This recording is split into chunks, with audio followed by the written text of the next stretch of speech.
ರಾಶಿಯವರ love life ಹೇಗಿದೆ ತಿನ್ನ ಪ್ರಿಡಿಕ್ಷನ್ನ ನಾನು ಇವತ್ತು ಮಾಡ್ತಾ ಇದ್ದೀನಿ. ಟ್ಯಾರೋ ಮುಖಾಂತರ ಮಾಹಿತಿನ ಕೊಡ್ತಾ ಇರೋದು. ನಿಮಗೆ ರೆಸೊನೇಟ್ ಆದರೆ ತೊಗೊಳ್ಳಿ, ಇಲ್ಲಾಂದರೆ ಬಿಟ್ಬಿಡಿ. ಮೆಸೇಜ್ ಅಂತ ಕೊಡೋದಾದರೆ, ಹೊಸತನನ ಅನುಭವಿಸ್ತೀರ ಈ ವರ್ಷ ಅಂತ ನನಗೆ ಅನಿಸುತ್ತೆ. ಮತ್ತು ನೀವು ತುಂಬ ಏನು ಪ್ರೇ ಮಾಡ್ಕೋತೀರಾ, ನೀವು ಏನು ಅನ್ಕೋತೀರಾ ಖಂಡಿತವಾಗ್ಲೂ ಆ ಕೆಲಸ ಆಗುತ್ತೆ. ಸೊ ನೀವೇನಾದರೂ ಪ್ರೇ ಮಾಡ್ಕೊಳ್ಳೋಕ್ಕಿಂತ ಮುಂಚೆ ನಿಮ್ಗೆ ಯಾವ್ದು ಇಂಪಾರ್ಟೆಂಟು ಅದನ್ನು ಮಾತ್ರ ಕೇಳ್ಕೊಳ್ಳಿ ಅಂತ ನಾನು ಹೇಳ್ತೀನಿ. ಮೆಸೇಜ್ ಅಂತ ಕೊಡೋದಾದರೆ, ನಿಮಗೆ ತುಂಬ ಗುರುಗ್ರಹದ ಪ್ರಭಾವ ಇದೆ. ಹ್ಯಾಪಿ ಬರ್ಡ್ ಅಂತ ನಾವು ಹೇಳ್ತೀವಿ ನೋಡಿ, ಆ ಥರ ಇರ್ತೀರ ನೀವು. ಫಸ್ಟ್ ಕಾರ್ಡ್ ನನಗೆ 5 ಆಫ್ ಪೆಂಟಿಕಲ್ಸ್ ಬಂದಿದೆ. ನನಗನ್ಸುತ್ತೆ ನೀವು ಡಿಸೆಂಬರಲ್ಲಿ ಹೋಗಿರ್ಬೋದು. ಮೇ ಬಿ ತುಂಬ ಶಾಪಿಂಗ್ ಮಾಡಿದ್ದೀರಾ, ತುಂಬ ದುಡ್ಡನ್ನ ಖರ್ಚು ಮಾಡಿದ್ದೀರಾ, ಮಿಸ್ ಹ್ಯಾಂಡ್ಲಿಂಗ್ ಮನಿ ಆಗಿದೆ ಅಂತ ನನಗನ್ಸುತ್ತೆ.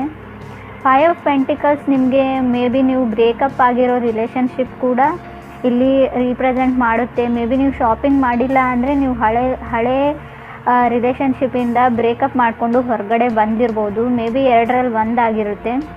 ಸೆಕೆಂಡ್ ಕಾರ್ಡ್ ನನಗೆ 5 ಆಫ್ ಕಪ್ಸ್ ಬಂದಿರೋದ್ರಿಂದ ನೀವು ಬ್ರೇಕಪ್ ಆಗಿದೆ. ಮೇ ಬಿ ನೀವಿಬ್ಬರು ಮಾತಾಡೋಲ್ಲ, ಕಮ್ಯುನಿಕೇಷನ್ ಇಲ್ಲ, ನಿಮ್ಮ ಮಧ್ಯೆ ಮಾತಾಡೋದಿಲ್ಲ ಅಂತ ನನಗನ್ಸುತ್ತೆ. ತುಂಬ ಹಿಂದೆಯೇ ಕಮ್ಯುನಿಕೇಷನ್ ಕಟ್ಟಾಗಿದೆ, ತುಂಬಾ ಎಮೋಷ್ನಲ್ ಇದ್ದೀರಾ ನೀವು ಅಂತ ನನಗೆ ಇಲ್ಲಿ ಕಾರ್ಡಲ್ಲಿ ತೋರಿಸ್ತಾ ಇದೆ. ತುಂಬ ಡಿಪ್ರೆಸ್ಡ್ ಲೆವೆಲ್ವರೆಗೂ ಹೋಗಿದೆ ಇದು ಅಂತ ಕೂಡ ನನ್ನ ಕಾರ್ಡಲ್ಲಿ ತೋರಿಸ್ತಾ ಇದೆ. ಥರ್ಡ್ ಕಾರ್ಡ್ ನನಗೆ ಫುಲ್ ಕಾರ್ಡ್ ಬಂದಿದೆ. ನನಗನ್ಸುತ್ತೆ ಮೇ ಬಿ ನೀವಾಗಿರ್ಬೋದು ಅಥವಾ ಅದರ್ ಪರ್ಸನ್ ಆಗಿರ್ಬೋದು. ನಾನು ನಿಮಗೆ ಹೇಳೋದಾದರೆ, ಮೇ ಬಿ ಕೆಲವೊಂದು ಸರ್ತಿ ನಾವು ಕೆಲವೊಂದನ್ನು ಬಿಟ್ಬಿಡೋದು ಒಳ್ಳೆಯದು ಅಂತ ನನಗನ್ಸುತ್ತೆ. ಸೊ ನಿಮಗೋಸ್ಕರ ಅವರಿಲ್ಲ ಅಂದರೆ ಮತ್ತೆ ಯಾರೋ ಬೇರೆ ವ್ಯಕ್ತಿ ಬಂದೇ ಬರ್ತಾರೆ.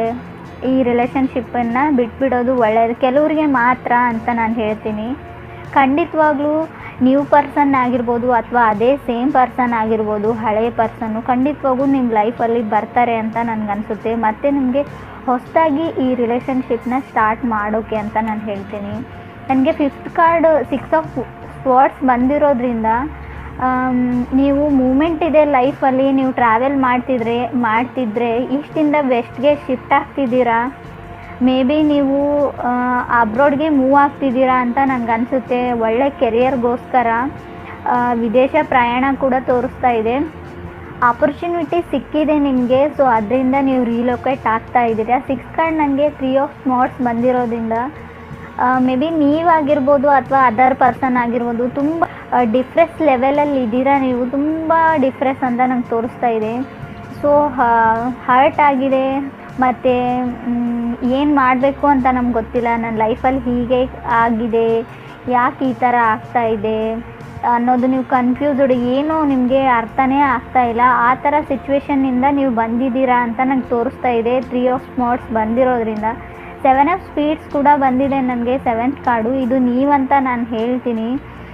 ನಿಮಗೆ ಅರ್ಥ ಆಗ್ತಿದ್ದಿಲ್ಲ ಯಾಕೆ ನನ್ನ ಲೈಫಲ್ಲಿ ಈ ಥರ ಆಗ್ತಾಯಿದೆ ಅಂತ. ಫೈನಲಿ ಇದು ನ್ಯೂ ಇಯರ್ ಆಗಿರೋದ್ರಿಂದ ಸೊ ಅವ್ರು ವಾಪಸ್ ಬಂದೇ ಬರ್ತಾರೆ ಅಂತ ನಂಗೆ ಅನಿಸುತ್ತೆ. ಮತ್ತೆ ಕಮ್ಯುನಿಕೇಷನ್ ಮೊದಲಿನ ಥರನೇ ಆಗ್ತಾಯಿದೆ. ನೀವು ಅವರು ಟೆಕ್ಸ್ಟ್ಗೋಸ್ಕರ ಕಾಯ್ತಾ ಇದ್ದೀರಾ, ಯಾವಾಗ ಅವ್ರು ನಿಮಗೆ ಮೆಸೇಜ್ ಮಾಡ್ತಾರೋ ಅಥವಾ ಕಾಲ್ ಮಾಡ್ತಾರೋ ಅನ್ನೋ ವೇಟಿಂಗಲ್ಲಿ ಇದ್ದೀರಾ. ಮತ್ತು ನೀವು ಸಿಂಗಲ್ಸ್ ಆಗಿದ್ದರೆ ಕ್ವೀನ್ ಆಫ್ ಪೆಂಟಿಕಲ್ಸ್ ಬಂದಿರೋದ್ರಿಂದ ಖಂಡಿತ ಹೊಸ ವ್ಯಕ್ತಿ ನಿಮ್ಮ ಲೈಫಲ್ಲಿ ಬರ್ತಾರೆ ಅಂತ ನಾನು ಹೇಳ್ತೀನಿ. ನಾನು ಕಪ್ಸ್ ಬಂದಿರೋದ್ರಿಂದ ಮೇ ಬಿ ಅವ್ರು ಕಟಕ ರಾಶಿಯವ್ರು ಆಗಿರ್ಬೋದು, ಮೇ ಬಿ ಕುಂಭರಾಶಿಯವ್ರು ಕೂಡ ಆಗಿರ್ತಾರೆ ಅಂತ ನಂಗೆ ಅನಿಸುತ್ತೆ. ಎಲ್ಲೋ ಒಂದು ಕಡೆ ನೀವು ತುಂಬ ಒಳ್ಳೆಯ ವ್ಯಕ್ತಿ ಅಂತ ನಂಗೆ ಅನಿಸುತ್ತೆ. ನಾನು ಅದರ್ ಪರ್ಸನ್ ಬಗ್ಗೆ ಹೇಳೋದಿಲ್ಲ, ನೀವು ಮಾತ್ರ ತುಂಬ ಒಳ್ಳೆಯ ವ್ಯಕ್ತಿ, ಕೈಂಡ್ ಹಾರ್ಟೆಡ್ ಪರ್ಸನ್ ಅಂತ ನಂಗೆ ಅನಿಸುತ್ತೆ. ಎಲ್ರಿಗೂ ಒಳ್ಳೆಯದಾಗಲಿ ಅಂತ ಅಂದ್ಕೊಳ್ಳೋ ಅಂಥ ವ್ಯಕ್ತಿ ನೀವು ಆಗಿರ್ತೀರ. ಅದರ್ ಪರ್ಸನ್ ಕೂಡ ಒಳ್ಳೆ ವ್ಯಕ್ತಿನೇ ಆಗಿದ್ದಾರೆ. ಅವರಿಗೆ ಗೊತ್ತಿಲ್ಲ ಏನು ಮಾಡಬೇಕು ಅಂತ. ಸೊ ನಿಮ್ಮ ಜೊತೆ ಕಮಿಟ್ ಆಗಿರಬೇಕಾ ಅಥವಾ ಫ್ಯೂಚರ್ ನೋಡಬೇಕಾ ಅನ್ನೋ ಸ್ಟೇಟಲ್ಲಿರೋ ಅಂಥ ವ್ಯಕ್ತಿ ಅಂತ ನಾನು ಹೇಳ್ತೀನಿ. May be other person may be locate ಆಗ್ತಾ ಇದ್ದಾರೆ, ರೀಲೊಕೇಟ್ ಆಗ್ತಾ ಇದ್ದಾರೆ, ಅಥವಾ ನೀವು ಆಗ್ತಾ ಇರ್ಬೋದು. ರೀಲೊಕೇಶನ್ ಅಂತೂ ತೋರಿಸ್ತಾ ಇದೆ ನನಗೆ ಕಾರ್ಡ್ಸಲ್ಲಿ. ಮೇ ಬಿ ನಿಮಗೆ ನೀವು ತುಂಬ ಗಡಿಬಿಡಿ ಮಾಡ್ತೀರಾ, ನೀವು ತುಂಬ ಯೋಚನೆ ಮಾಡಲ್ಲ ಅಂತ ಅನಿಸುತ್ತೆ. ನಿಮಗೆ ತುಂಬ ಭಿನ್ನಾಭಿಪ್ರಾಯಗಳು ಬಂದಿವೆ ಹಳೆ ರಿಲೇಷನ್ಶಿಪ್ಪಲ್ಲಿ ಅಂತ ಅನಿಸುತ್ತೆ. ತುಂಬಾ ಜಗಳಗಳಾಗಿವೆ, ಚಿಕ್ಕ ಪುಟ್ಟ ವಿಷಯಕ್ಕೆ ಮನಸ್ತಾಪಗಳಾಗಿವೆ. ತುಂಬ ಸಾರಿ ಬ್ರೇಕಪ್ ಆದಮೇಲೂ ಕೂಡ ನೀವು ಒಟ್ಟಿಗಿದ್ದೀರಾ. ತುಂಬ ಸರಿ ಆಗಿದೆ ಇದು. ಮತ್ತು ನೀವು ಸ್ವಲ್ಪ ಈ ಸರ್ತಿ ಹೇಳಬೇಕಂದ್ರೆ ಬಹಳ ದೊಡ್ಡ ಮಟ್ಟಿಗೆ ಆಗಿರೋ ಬ್ರೇಕಪ್ ಇದು ಅಂತ ನನಗನ್ಸುತ್ತೆ. ಯಾವ ವಿಷಯ ಅಂತ ನನಗೆ ಸ್ಪಷ್ಟವಾಗಿ ಹೇಳೋಕ್ಕಾಗ್ತಾ ಇಲ್ಲ.